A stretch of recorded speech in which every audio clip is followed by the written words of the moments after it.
The Tunnel, Anthony Brown. Once upon a time there lived a sister and brother who were not at all alike. In every way they were different. The sister stayed inside on her own, reading and dreaming. The brother played outside with his friends, laughing and shouting, growling and kicking, roughing and tumbling.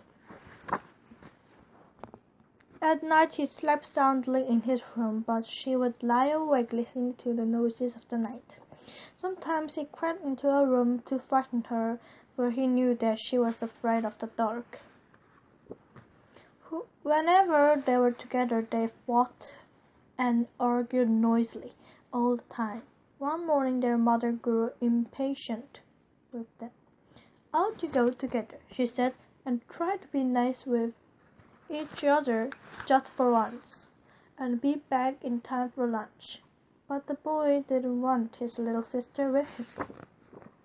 They went to a piece of waste ground. "Why did you have to come?" he moaned. "It's not my fault," she said. "I didn't want to come to this awful place. It scares me." "Oh, you baby," said her brother. "You're frightened of everything." He went off to explore. "Hey, come here," he yelled a little while later. She walked over to him. "Look," he said, "a tunnel. Come in. Let's see what's at the other end." "No, you mustn't," she said. "There might be witches or goblins or anything down there." "Don't be so wet," said her brother. "That's kid stuff." "We have to be back in lunch time," she said. His sister was frightened of the tunnel, and so she waited for him to come out again. She waited and waited, but he did not come. She was close to tears. What could she do? She had to follow him into the tunnel. The tunnel was dark and damp and slimy and scary.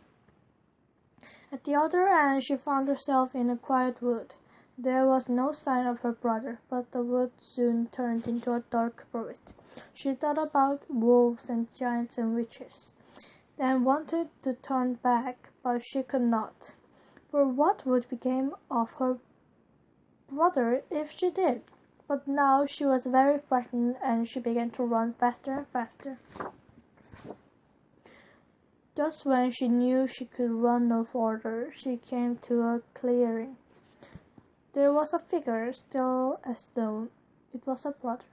"Oh no," she sobbed. "I'm too late." She threw her arms around the cold, hard form and wept. Very slowly the figure began to change color, becoming softer and warmer. Then, little by little, it began to move. Her brother was there. "Rose, I knew you'd come," he said. They ran back through the forest, through the wood, into the tunnel, and out again together. When they reached home, their mother was setting the table. "Hello," she said. You two seem very quiet. Is everything all right?" Rose smiled at her brother, and Jack smiled back. The end.